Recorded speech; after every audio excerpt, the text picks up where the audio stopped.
बिस्मिल्लाहिर्रहमानिर्रहीम। अस्सलाम वालेकुम। उर्दू बराए फर्स्ट ईयर के लेक्चर के साथ नॉलेज विद कलंदर की जानिब से खुश आमदीद। इससे पिछले लेक्चर में हमने डिस्कस किया था कि हिस्सा नसर की तैयारी कैसे करें। वहाँ एक बात थोड़ी सी तशनगी रह गई थी कि पेपर पैटर्न पर भी थोड़ा सा डिस्कस कर लिया जाए। तो वहाँ तो वीडियो बहुत लेंथी हो गई थी, तो हमने पेपर पैटर्न के लिए एक अलग सी वीडियो जो है बना ली है ताकि आपको ज़रा सहूलत हो जाए।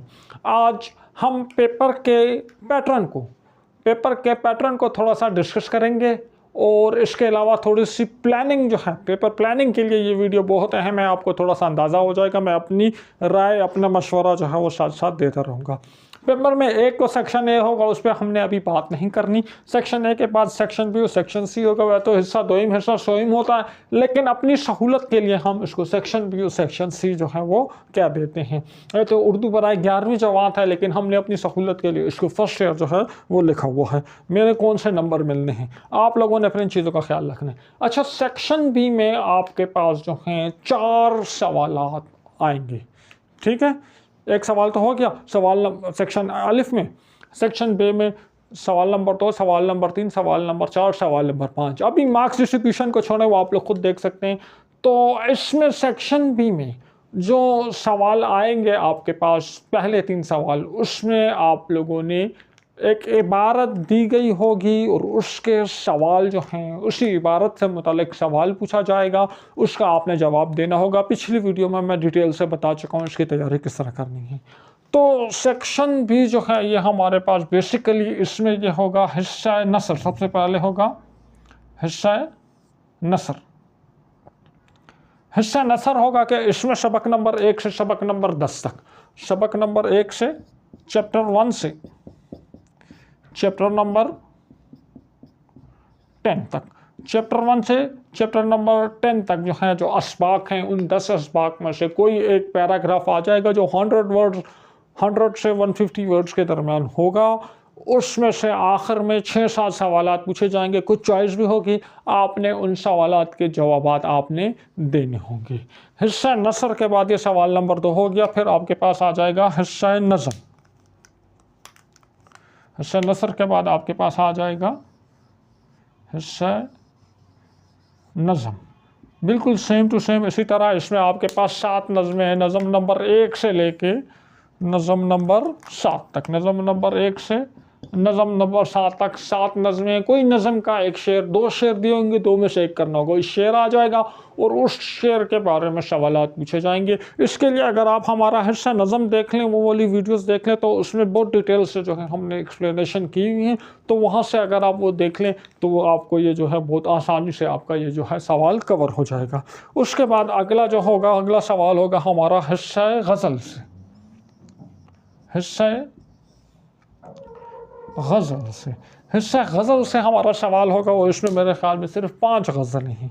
इसमें गज़ल नंबर 1 से गज़ल नंबर 5 तक सिर्फ 5 गज़लें हैं। और इसमें भी 2 शेर दिए होंगे, 2 बंद, शेर तो नहीं, बंद दिए होंगे। ठीक है, यहाँ पे भी बंद दिए होंगे, 3-4 अशार एक साथ होंगे। तो 2 सेक्शन होंगे, 2 पोर्शन होंगे। एक आप लोगों ने अटैम्प्ट किया होगा, गज़ल के शेर जो है वो दिया गया होगा और उस शेर के बारे में 3-4 सवाल जो हैं वो आपसे पूछे जो हैं वो जाएंगे और आपने उसका जो है वो जवाब देना होगा। हमारा हिस्सा गज़ल में मैंने डिटेल में समझाया हुआ है, वहाँ वो वीडियोस देख के आप वहाँ से फ़ायदा उठा सकते हैं। हिस्सा गज़ल के बाद जो अगला जो इम्पोर्टेंट है वो है हमारा हिस्सा कवायद। हिस्सा कवायद, हिस्सा कवायद के लिए तो आपको थोड़ी सी तैयारी करनी होगी। वो इस तरह, इसके लिए अलग से हो सकता है हम कोई लेक्चर बना लें। तो इसमें सिंपल मैं बता दूं, इस तरह सवाल होगा कि कोई या तो कवायद के बारे में पूछा जाएगा, तशबीह और इस्तारे में क्या फ़र्क है, या कोई शेर लिखा होगा, वो कहा जा रहा होगा कि बताएं इस शेर में कौन सी तशबीहात इस्तेमाल हुई हैं, कौन से इस्तारात इस्तेमाल हुए हैं। तो उर्दू के जो कवायद हैं, जो ग्रामर है, उसके हवाले से आपसे कुछ सवाल जो हैं पूछे जाएंगे।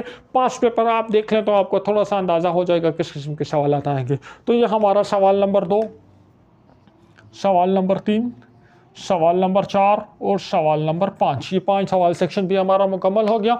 हिस्सा नसर होगा, हिस्सा नज़म, हिस्सा गज़ल क्या होंगे, हमें एक इबारत दी गई होगी, उसी इबारत के मुतालिक सवाल पूछा जाएगा, वो हिडन पॉइंट होगा और हमने उसी इबारत में से जवाब देना है। सेम टू सेम वही जवाब उठाकर नहीं देना, उसको थोड़ा सा चेंज करके, थोड़ा सा एक्सप्लेन करके, एक लाइन का जवाब दे दे, 2 लाइन का जवाब दे दे, लेकिन जो बात पूछी गई है वो आप लोगों ने बतानी होगी। ठीक है, ये पूछा जाएगा कि ये इबारत जो है इसका मुसन्निफ कौन है, इस तरह भी सवाल आ सकते हैं। इसके आइडिया लेने के लिए थोड़े से पास्ट पेपर जो है वो आप डिस्कस कर लें। इसके बाद हमारा सेक्शन सी शुरू हो गया। अब सेक्शन सी जो है उसमें हमने एक्सप्लेनेशन, तशरीह जो है वो करनी होगी। तशरीह करनी होगी तो इसका भी वही तरीका है कि हिस्सा नसर, हिस्सा नज़म। इसमें भी हमारे पास हिस्सा नसर,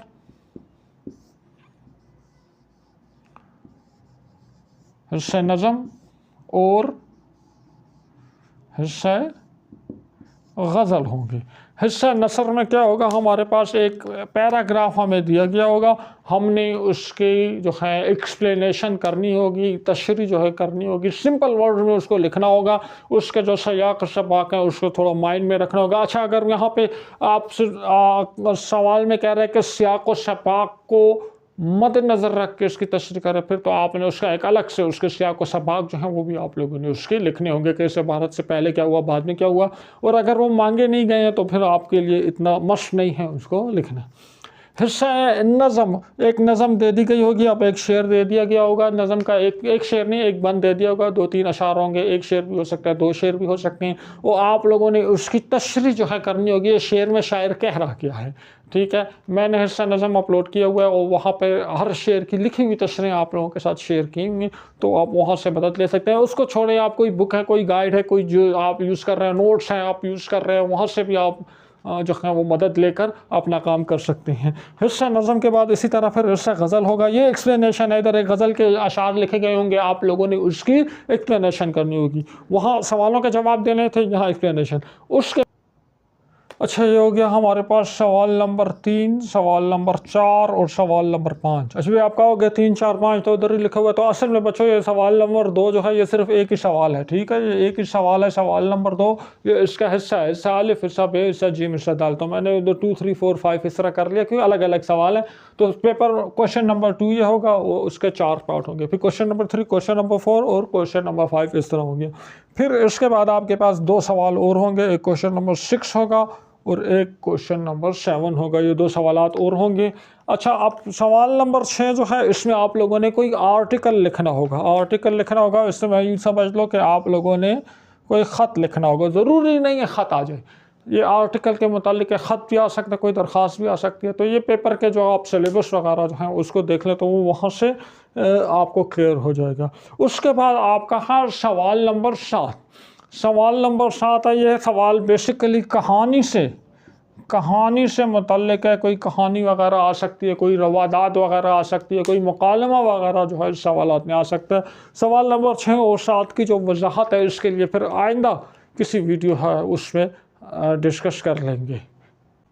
अभी जाने से पहले मार्क्स डिस्ट्रीब्यूशन पर भी थोड़ी सी बात कर लेता हूँ कि आपको थोड़ा सा अंदाज़ा हो जाए कि एक चीज़ 4 नंबर की है, एक चीज़ 24 नंबर की है, तो जो ज़्यादा इंपॉर्टेंट है वो कौन सी कम इंपॉर्टेंट है। देखो, सेक्शन बी जो है हमारे पास ये टोटल 48 मार्क्स का होगा। ठीक है, और सेक्शन सी हमारे पास ये 32 मार्क्स का होगा। 32 प्लस 48 ये टोटल हमारे पास 80 मार्क्स बन रहे हैं।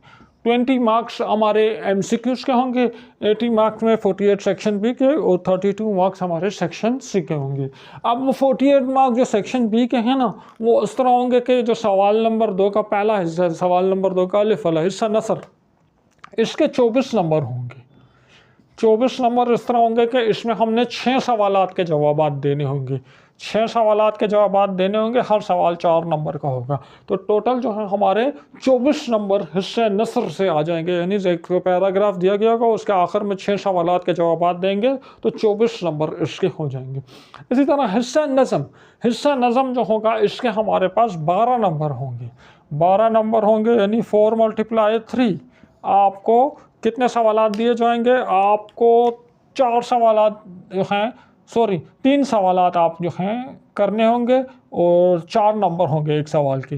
4 marks × 3 question, 4 marks multiply 6 question, तो ये आपके पास 12 जो हैं वो मार्क्स इधर बन जाएंगे। तो इसमें टोटल इस तरह होते हैं कि 7 सवालात होते हैं, आपने 6 करने होते हैं। इसमें 4 सवालात होते हैं, आपने 3 जो हैं वो करने होते हैं। एग्जैक्ट आप पास पेपर देखें तो ये चीज़ आपको क्लियर हो जाएगी। हिस्सा गज़ल जो है इसके सिर्फ 4 नंबर होंगे। 4 नंबर होंगे कि 4 मल्टीप्लाई 1, सिर्फ एक सवाल आपने करना होगा। 2 सवाल दिए गए होंगे, एक सवाल आपने करना होगा, उसके 4 नंबर होंगे। हिस्सा कवायद जो है, हिस्सा कवायद के आपके पास 8 नंबर होंगे, यानी 4 मल्टीप्लाई 2, दो सवाल आपने करने होंगे, 4 नंबर के होंगे। तो 8 + 4 12, 12 + 12 24, 24 + 24 48। और इसी तरह ये 32 मार्क जो है सेक्शन सी के होंगे। वो उसमें जो है आप पास पेपर देख ले तो वहाँ से आपको क्लियर हो जाएगा। वो खैर इसमें डिस्कस करना इतना इंपॉर्टेंट नहीं है, ये डिस्कस करना ज़्यादा इंपॉर्टेंट है। तो वीडियो काफ़ी लेंथी हो गई है। तो ये हमारा सेक्शन बी, सेक्शन सी है। हमने डिस्कस कर लिया क्या चीज़ आएगी, किस तरह कवर करना है। उम्मीद है अब आपको जो है जहन में ये सवाल नहीं होगा कि जी हिस्सा नसर की तैयारी जो है किस तरह करें। अगली वीडियो से इंशाल्लाह हम हिस्सा नसर का आगाज़ कर रहे हैं। पहले हम तजुर्बाती तौर पर 2-3 चैप्टर जो हैं अपलोड करेंगे, उसके बाद हम रिस्पॉन्स देखेंगे स्टूडेंट्स का, और स्टूडेंट डिमांड करते हैं मज़ीद चैप्टर्स अपलोड किए जाएँ, तो इंशाल्लाह मज़ीद कोर्स भी अपलोड किया जाएगा। वीडियो पसंद आई है इसको लाइक करें, हमारे चैनल को सब्सक्राइब करें, वीडियो अपने दोस्तों के साथ शेयर करें। नेक्स्ट वीडियो में मुलाकात होगी। अपना ख्याल रखिएगा। अल्लाह हाफ़िज़।